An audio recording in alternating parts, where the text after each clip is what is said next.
This is, huh? This is a That's super normal. scope? That's normal? Yeah, you wait for a while because this is...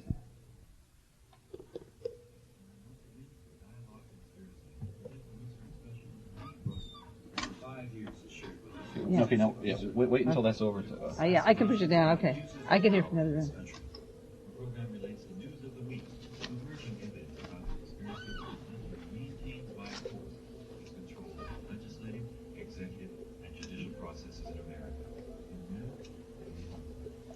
Good afternoon. This is Mae Brussell in Carmel, California, and this is Dialogue Conspiracy number 273, and it's June 13th, 1977. I have a guest here to share information with you about Sirhan this week, Dr. Eduard Simson, and I'm really excited to have him. I've been wanting him here for a long time, and he's never done a show with me on Dialogue Conspiracy. Before we get started with this show, I know a lot of you are anxious for my comments about James Earl Ray, and I'll just summarize them in a few words and cover that material more next week. I don't believe that James Earl Ray was 5 miles from the prison at the time that he was arrested. He was picked up there. I believe that he was successfully out of the state or even possibly out of the country.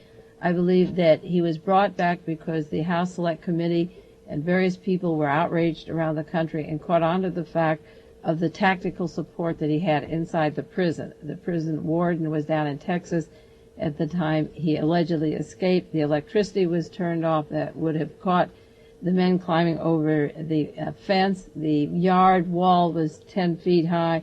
They were supposed to be building a ladder with pipes. This is a maximum security prison with about one person watching, one warden. As I say, he was away, but the guards, there's 1-to-1, a ratio of 1-to-1. And there was a confrontation, a phony confrontation in the yard. They gave these large numbers of people, 7 of them, time to go over, and one came down quickly, which made it appear as if they would be caught fast. I called the Select Committee in Washington, D.C. this morning to ask if Ray was clean-shaven. The photographs appear that he was. It was supposed to have rained all night in Tennessee, and I asked if his clothing were wet, if he was drenched, or did they in fact deliver him in the early morning when it was dark, and then the guards brought him in, not the FBI, because they had too much pressure and couldn't get away with this particular escape, in quotes. There is a large fortune waiting for James Earl Ray. I've talked about on other shows. I mentioned it was May 23rd on Dialogue Conspiracy, a fund coming allegedly out of Credit Suisse. It involved the Permindex organization. I heard once that there was $1 million waiting for him in Rhodesia. And as James Earl Ray was quoted as saying, he likes money. We'll talk about it next week, but I do want to continue the continuity of last week's show because last week we talked about the mind control of Sirhan. The headlines talked about a Manchurian candidate, and the 2 members of the Board of Supervisors from Los Angeles went to see Sirhan, and I thought that a gentleman who has known him personally, worked with him for quite a period of time at San Quentin, who lives here on the peninsula and who is a close personal friend of mine, should be here to tell you about his experiences directly. And with that, we'll talk about the mind of Sirhan and the person known as Sirhan. Edward, I'm glad to get you on this show. It's been a long time. I've been wanting you here to share your information with us. And I want to ask you, a few questions, and then we'll just leave it wide open. You might explain your position at San Quentin at the time when you first met Sirhan. I was a senior psychologist in San Quentin at that time. I had held that position approximately 6 years. And it was my duty, really, to examine men on death row, including, of course, Sirhan. Well, how long was he in prison before you met him? He had just recently arrived. He had been seen before me shortly by the prison chief psychiatrist, Dr. Smith, who told me about his initial impressions. He was puzzled. He said to me, "The picture I see in Sirhan does not match the picture I read in papers. he certainly doesn't seem to me a paranoid schizophrenic, as the psychiatrist testified at the trial, and told me to see Sirhan as often as possible to find out what the truth is. He was kept in Los Angeles through the whole trial? Is that? Yes, and after that he was transferred to San Quentin death row. They have 2 death rows there. He was in the tower, the old death row. And of course, the early story was that he was low on intelligence and not too bright. Yes. Now, if you take my position, I worked for the prison and had seen thousands of inmates. Anytime a new man comes in, you do not start questioning anything. You don't have the time for it. You don't have anything else to base your doubts or assumptions. You accept what the official version is. That was the attitude with which I saw Sirhan. Of course, I was somewhat influenced by Dr. Smith's first impression. He, being highly experienced, he had been over 35 years as chief psychiatrist in San Quentin. He was very experienced and very conscientious, and he asked me to look into it. So the first time I started to wonder myself was after I administered the Sirhan intelligence test.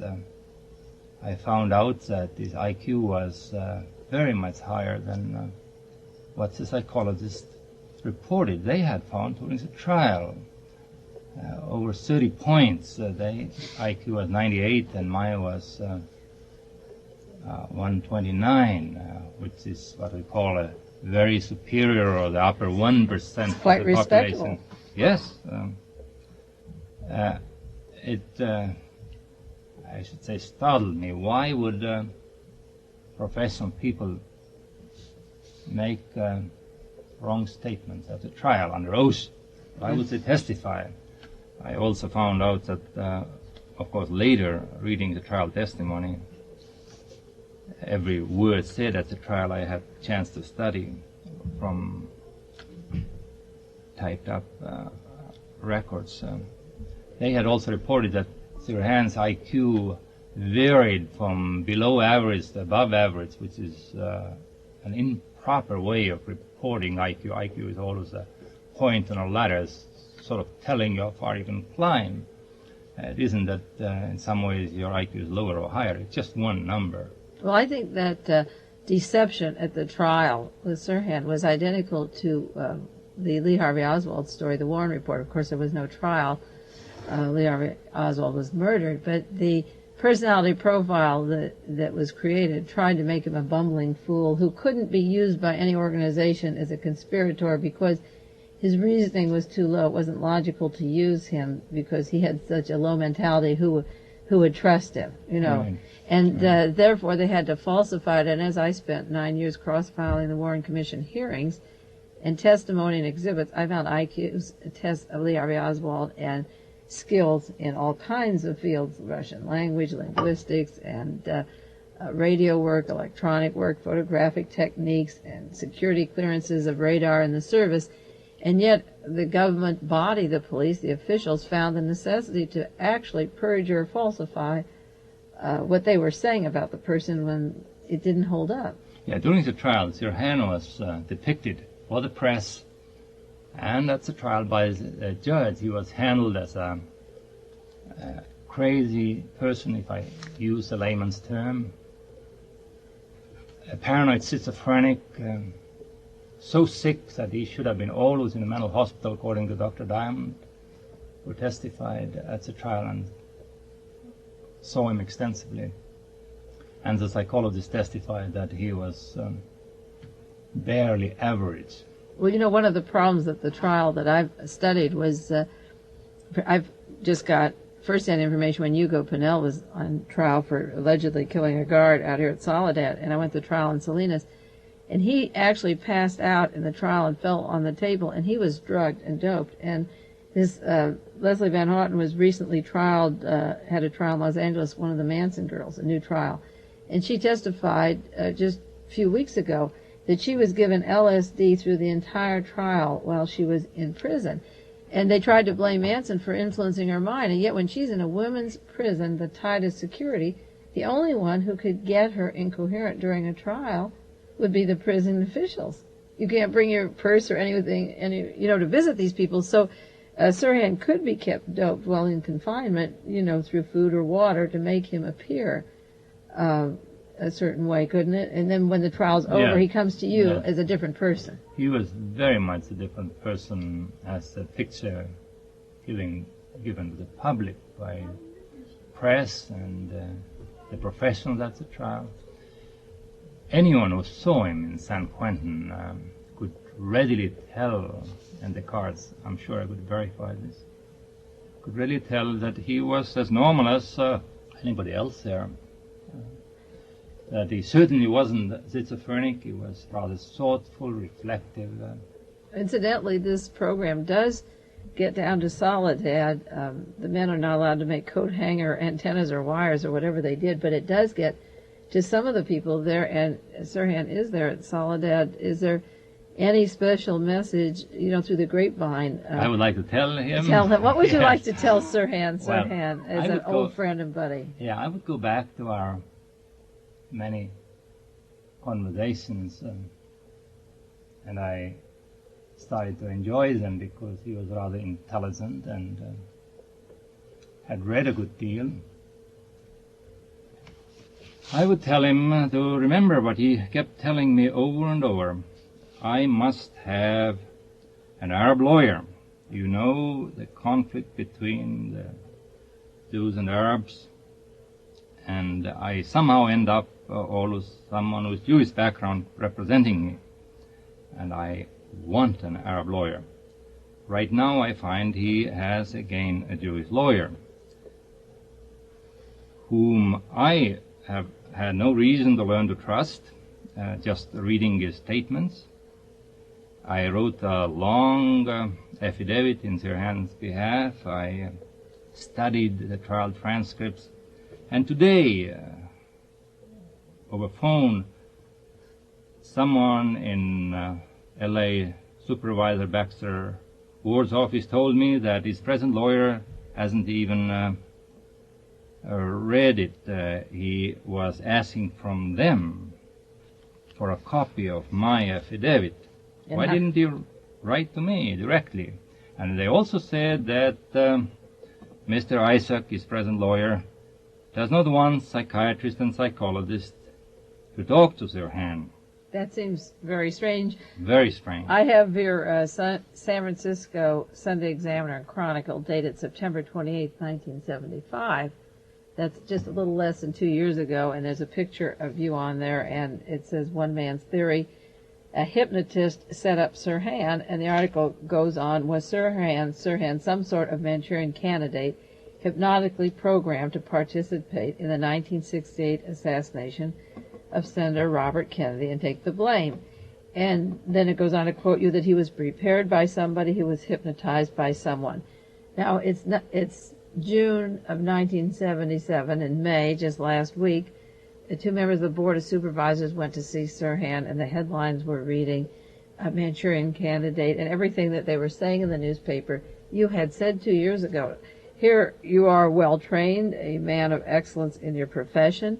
They know who you are. The president of the American Forensic Pathologist, Dr. Robert Jolling, was at your home. Yes. And they act as if they don't know how you are. This is the way they treat a lot of the research I do. They start these committees, and they know the work has been done, that there's documentation to back up the allegations, that professional people, and I consider myself a professional investigator at this point, having hit so many points of accuracy on the research. But with you particularly, you were saying all these things 2 years ago. Why the time lapse? Why aren't they at your door right now? What do you think the reason is?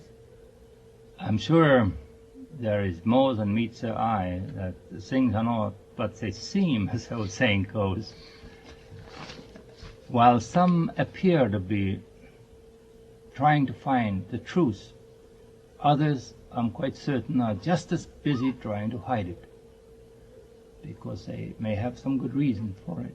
Well, this happened just last week. The headlines of the New York Times said that the committee in Washington, D.C., the House Select Committee, investigating the case of John Kennedy and Martin Luther King. They had produced nothing, no new evidence.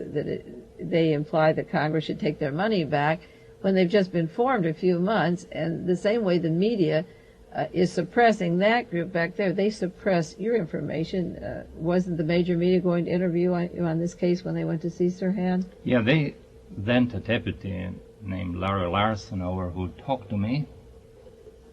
And interestingly, thereafter, after the meeting, San Francisco Chronicle people called me, and United Press called me.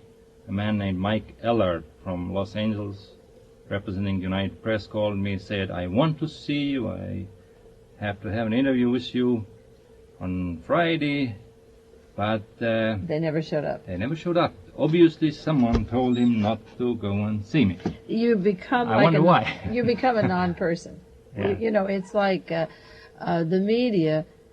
Somebody up there is handling the media that these stories can't get through. If you say, just for 1 minute on national television, yes, I worked with Sirhan and he trusted me and we had rapport with each other, I'm absolutely convinced that they don't want him to have rapport with somebody like you. As you say, they throw in a Jewish psychiatrist or psychologist, and you have so much in common with him. You might talk about that too, how you built up that rapport with Sirhan. Oh, I assumed Sirhan first thought that I was Jewish. I was quite sure from our conversations. And he kept, what seemed to me, testing me. Once he asked from me, what are the colors of Israel's flag? And ignorance sometimes can be an asset. I really didn't know. I knew there was a David star on it. And that's all I told him. After that, he seemed to believe that I wasn't He thought it was your national flag, the Jewish flag. Yeah. Yes. And, well, being a refugee in this country, you've been here a long time, but having been displaced, you had something in common with Sirhan. We had a lot in common, I think, and therefore we sort of developed a liking for each other. He had lost his homeland and ended up in a strange country, and so have I. Being an Estonian, Jewish-Arab conflict is rather remote to us. I have no emotional attachment to it, but I have very similar, strong conflict to live with myself. Estonians and Russians have always been deadly enemies. Russians are right now occupying my country, and I think we are facing the same issues that Israelis and Arabs right now face. We can't really even visualize how this conflict could really be constructively resolved. We don't see any real solution with Russians. There have been so many hard feelings over the past that we've reached beyond the stage of forgiving. I assume in my country, Russians in 1 year killed about 8% of the population. Well, I read and there's this sort of feeling in the background which we could share. Well, I read a story of Sirhan, and a lot of people don't understand. They say, well, he was going to university or junior college in Pasadena, and they'd moved to this country. But I read a story that when he was just a young child, walking down the street holding the hand of a very close friend, what was the year, 1948, when Palestine became Israel. So it was just before that, 46, 47. His friend was blown up, completely blown up and killed, shattered in front of him. And then the family all lived in one displaced room on the other side of town where they had some substance and position in the community. They all lived in one room. And but he actually had the blood spilled, which is more than just fleeing with a family. It was very traumatic. Did he ever bring that up with you? Yes, we did discuss. I could tell him that in my family, one of my uncles was sent to Siberia and died there, and another was sent there for 20 years simply because they were landowners. See, one of the tragic things I think about counterintelligence and espionage, the things that I study, is that they take people who psychologically are ripe and use them as instruments, just like you cut up a grapefruit for breakfast. They're not people. They use their lives to cover, you know. Sirhan comes from, I would say, out of an authoritarian system, and he is inclined readily to follow. Just the fact that he's now accepting a Jewish lawyer as his lawyer is, for me, in itself proves that he can be talked into easily. When he discovered during the trial, when he was examined by Dr. Diamond, that Dr. Diamond was Jewish, he got very angry, but he did nothing to change the situation. He went on working with him. He didn't really cooperate with him, but he could have simply fired him or told him, I don't want to work with him, but he couldn't do that. He couldn't stand up against authority and made himself heard enough, couldn't take initiative. But the people around them don't give them the alternative of choices. You take somebody Right. like James Earl Ray, they bring in Percy Foreman, and they don't say, look, here's a man from the left and the right and the middle, or black and white. No. They say, this is your lawyer. Do you want to be barbecued with the death penalty, or are you going to take Percy Foreman? And he pleads guilty. Yeah. And Sirhan doesn't have the choice of psychiatrist, did he, at the time? He didn't have. No, they are all sort of appointed for him. And I think it's so basic for our system that everybody in a conflict or in a similar situation must have the right to choose his lawyer. Or his doctor. Or his doctor, right. And must have the right to fire his lawyer or reject his doctor. During the trial, at one point, Sirhan's lawyer, Grant Cooper, as I read his statements from trial transcript, was a ridiculous lawyer for Sirhan. He certainly wasn't on Sirhan's side. He just went along accepting everything of importance. During the trial, Sirhan, very calmly, obviously, just reading from the transcript, said, I want to fire my lawyer. Now, to that, there was an outburst from the judge, who said pretty literally, shut up, to him, that if you don't stay quiet, I have you gagged and tied up. Yeah. Now, what kind of a court is that?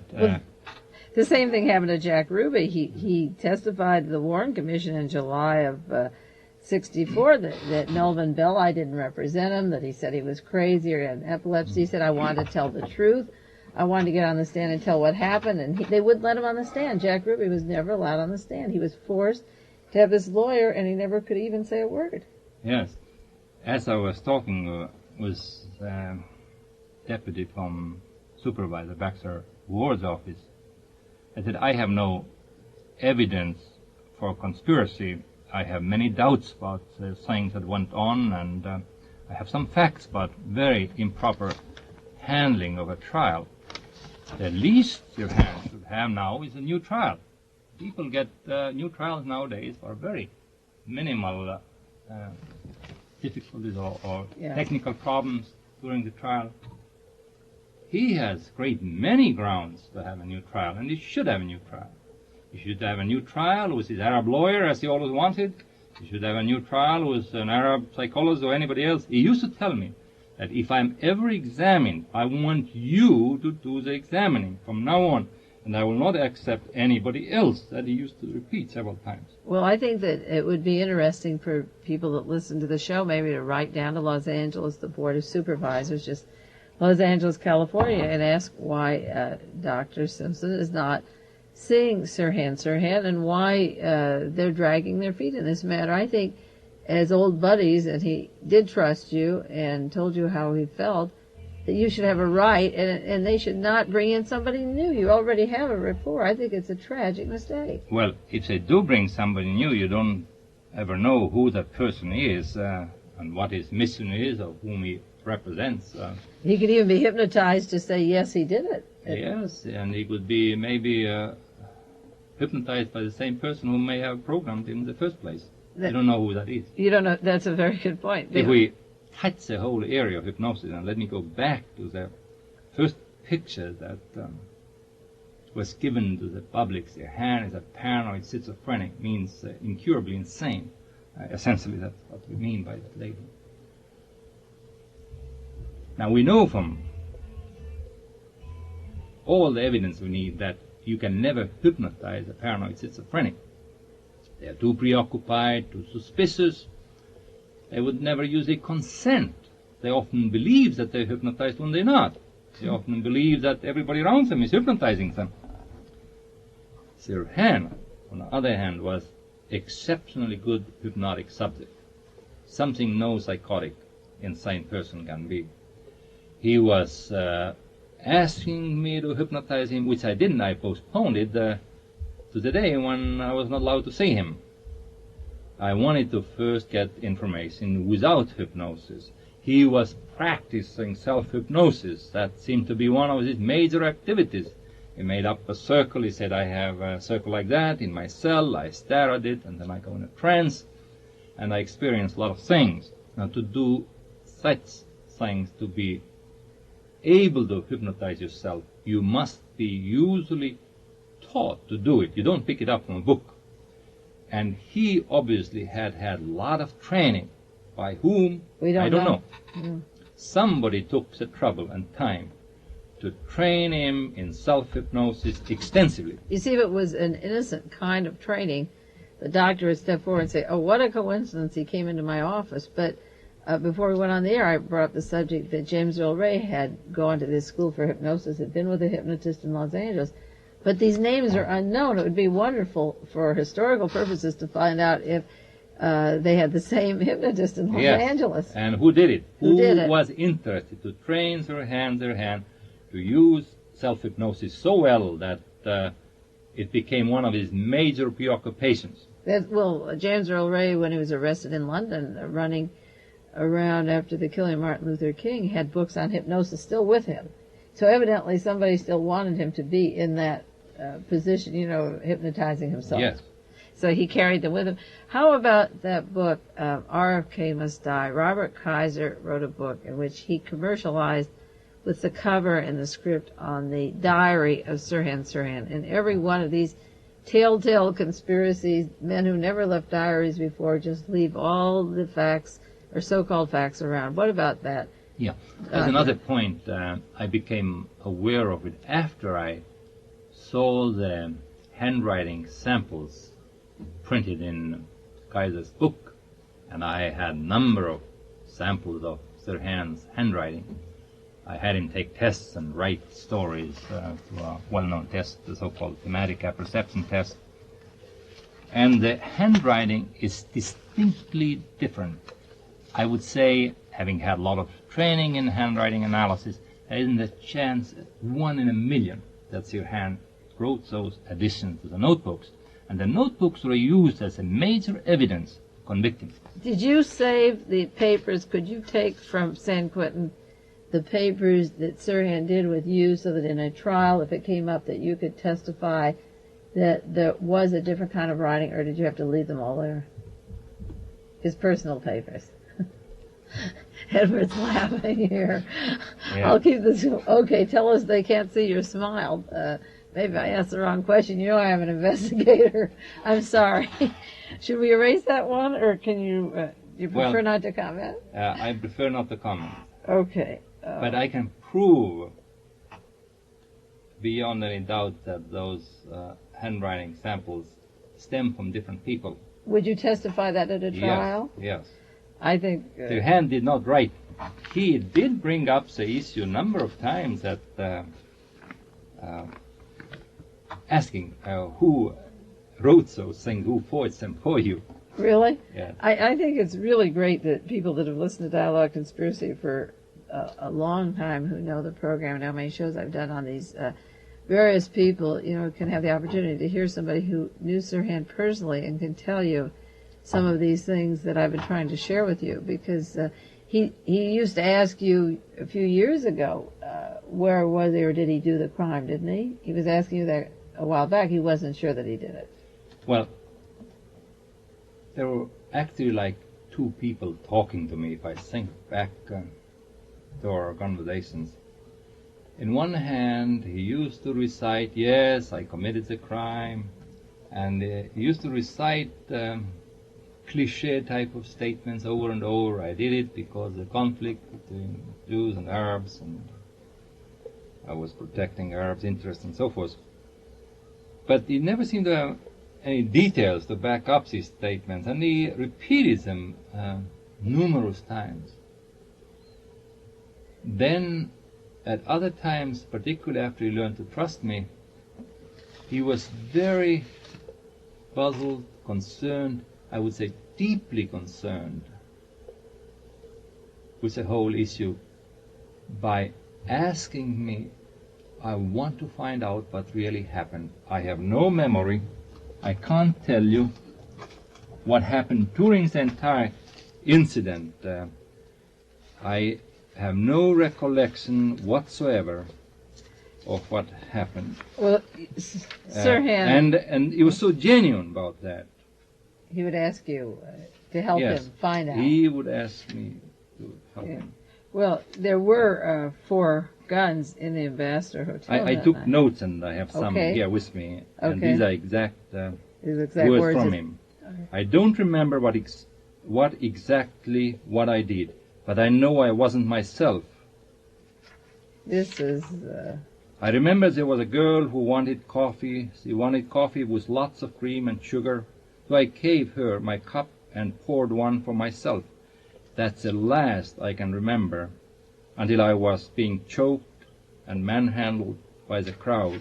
This is Dr. Simpson, Sirhan psychologist, who was working with him at San Quentin, reading notes of his experiences from Sirhan. They broke my left hand's first finger.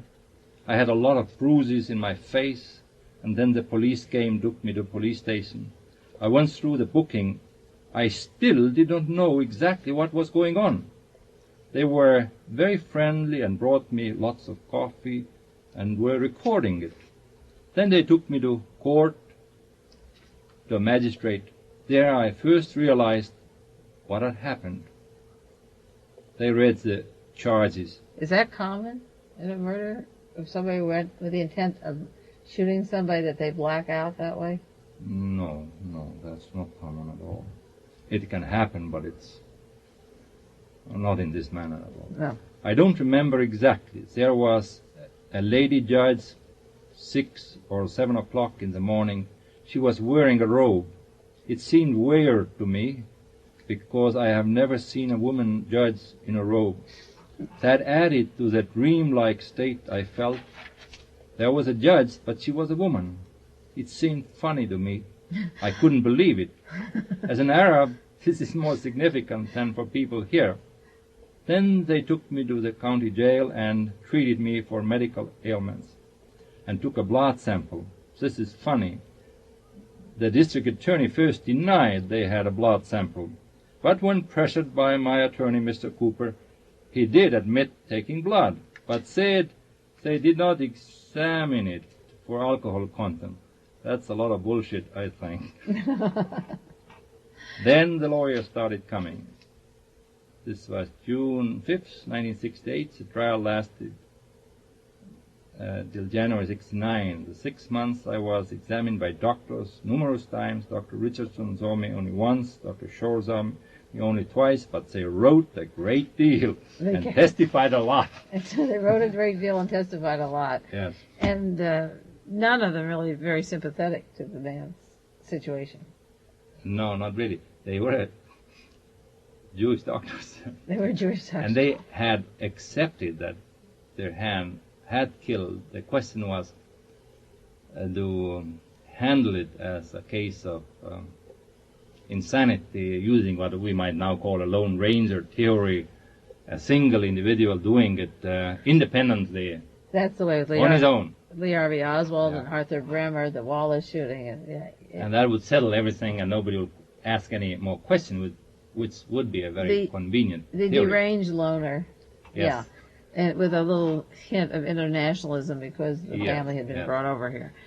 Yeah. Well, the lack of proof that he wrote that diary would be interesting in a court of law, because I know in the case of Lee Harvey Oswald's famous diary, the original just doesn't exist or hasn't been seen.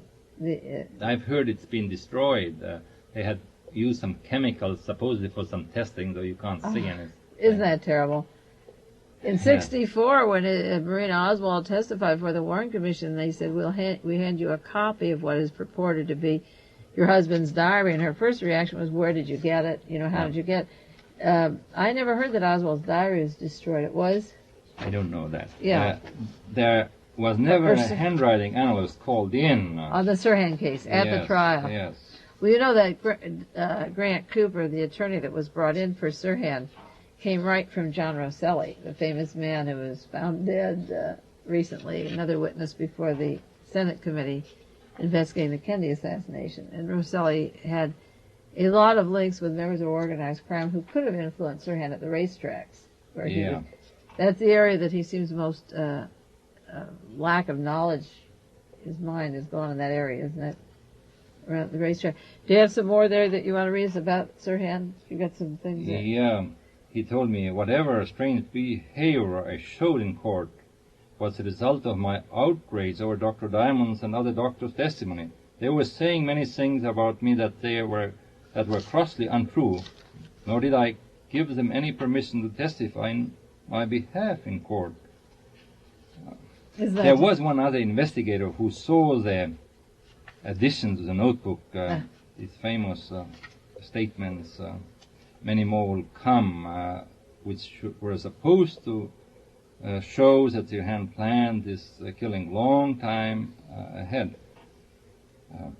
This crucial statement, and one of the investigators said, having gone over it, that it doesn't seem to be Sirhan's handwriting, but nobody paid any attention Could to that. Sirhan bring that up at the trial? He didn't bring. I think that's one of the reasons of keeping these people doped is that they really are not aware of the things they can use for their own defense. Yeah. Such as the Jewish psychiatrist or the diary that's planted. He didn't Right. bring any of that up? He could not bring anything that up. The Jewish Arab issue was clearly excluded from any discussion. But the diary is a Jewish Arab issue. Yeah. Oh, you mean the Jewish psychiatrist? But Yeah. just the issue that there could have been some political motivation on the background, that could not be handled at the trial or responded to. The only issue was to show to the world that here crazy madman killed as a result of his insanity an important personality. And then when you And that's it. Yeah, and then when you found him, he wasn't insane. I started to wonder about a lot of things. Well, I think it's pathetic that somebody there sitting in prison these 9 years or maybe for 9 more, I think he has a date, maybe in 9 years from now to get out, keeps asking to be hypnotized that he doesn't think that he killed Robert Kennedy, doesn't know the circumstances. Isn't it hard to live with that and not get bitter? Yes, to put it mildly. How does he keep his sanity there at Soledad? How does he accept the fact? He was telling me that, yeah, we talked about that. He said he was reading Bible and Quran, and he did also say that if I would have to stay all my lifetime in prison, I'd rather be dead. Uh-huh. Of course, this is one of the big arguments I don't want to get into too much because I know some of the points we don't agree totally on the death penalty, but I think that to take the life of people like James Earl Ray or Sirhan or Charles Manson without fair psychologists such as yourself being able to reach them, a fair trial. Sirhan did not have a fair trial. It was a costly trial. Taxpayers had to pay a little fortune for it, but it was extremely short in truth. Yeah, well, you know, if you get a death penalty back, who's to define a fair trial? There's people that actually believe, say, that the government investigated Kennedy's death or that the Watergate was a fair investigation, you know, by Leon Jaworski. These trials, they believe these men have had their day in court and therefore should die. Who sits there to monitor the trial? Yeah. We are touching on another subject which is so complicated and controversial.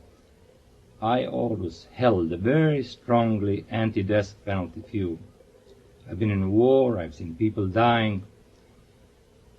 When I worked on death row and saw some of the very actually brutal killers, I lost sympathy for them. Mm-hmm.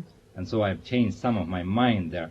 But how about these political killings? Say if you're a person has had actually no education, they're mentally deranged, they've done a mass murder, but when there's a political overtone, shouldn't they be kept alive to study? It's like somebody killed a spouse. There should be never any death penalty because there are two parties involved usually. or there's something else involved that is not really a crime in a true sense. But I think to take away the life of Sirhan, he just escaped it. He actually Right. was on death row and could have been killed, and he's alive now, and he may be cleared completely. The physical evidence Yes. seems to indicate Yes. that he didn't even get a bullet into Robert Kennedy. Yeah. How far can the law enforcement go in holding this case down now? Do you think there's any chance of his getting a new hearing or trial? I don't think there will be any real breakthrough as long he has his present lawyer. I became very disappointed listening to his present lawyer, Mr. Isaac. I recall during the famous Los Angeles Police Department's investigation of the bullets that were taken out of RFK, that man named Harper first examined and found there are two different kinds of bullets with very clear markings. And then when the public pressure was put on the issue, essentially because of Harper's, who is a famous ballistics expert, Harper's work, the police department itself investigated. And we talked those days about it. I remember on TV I made a statement, and actually you stressed that too. It's like John Dean and John Mitchell investigating the Watergate. Obviously, the police department would not convict itself. And more than 4 different kinds of bullets were found thereafter. Yet the committee concluded that there was only one gun. They could have just as properly, based on the evidence, they could have concluded that there were 4 guns, or 3 guns, or 2 guns. They concluded what they wanted to. They're still doing this. Now, when it was over, Mr. Isaacs, Sirhan's lawyer, and I'm quoting him from press, made a statement that this was a bad day for Sirhan, and he had nothing critical to say about that, I would say, phony police investigation. I remember. He went along I with it. expected him to be outraged and say something defensive or protective of Sirhan, and he didn't. He seemed to be like on the other side. For a while, when Luke McKissick was carrying the case as his attorney, he was on the peninsula. And that's when the theory of the second gun really became prominent, that another gun had gone off in the Investor Hotel, and security guards standing behind him had shot his gun, and the bullet direction was consistent with being shot from behind the fatal shot. And Luke McKissick had a press conference. I still have the article, and unless it was misquoted, and I challenged him on it, he said, well, even if my client didn't kill Robert Kennedy, he came with the intent to kill. And, with lawyers like that... Now, McKissick, I have seen some of the correspondence, Yeah. Fought intensely to keep his client, Sirhan, at that time, and when another lawyer took it over, he became very angry with that other lawyer. But all in all, he's had several, and nothing has really helped him too much. Well, the results tell best Sirhan is where he is, and the situation obviously hasn't improved in any way. Yeah. Well, listen. There's no one who has done anything to stress that he must have a new trial. That's the only thing that I would stress right now. And also a good psychologist. Well, I want to thank you. This is Dr. Simpson, who's been with me today, who was at San Quentin with Sirhan as a psychologist, and worked with him, and they had a rapport and trusted each other, and been wanting to have you on a long time. I really appreciate it. This is Mae Brussell in Carmel, California, KLRB, and we'll see you next week on Dialogue Conspiracy. Thank you, and until next Monday, take care.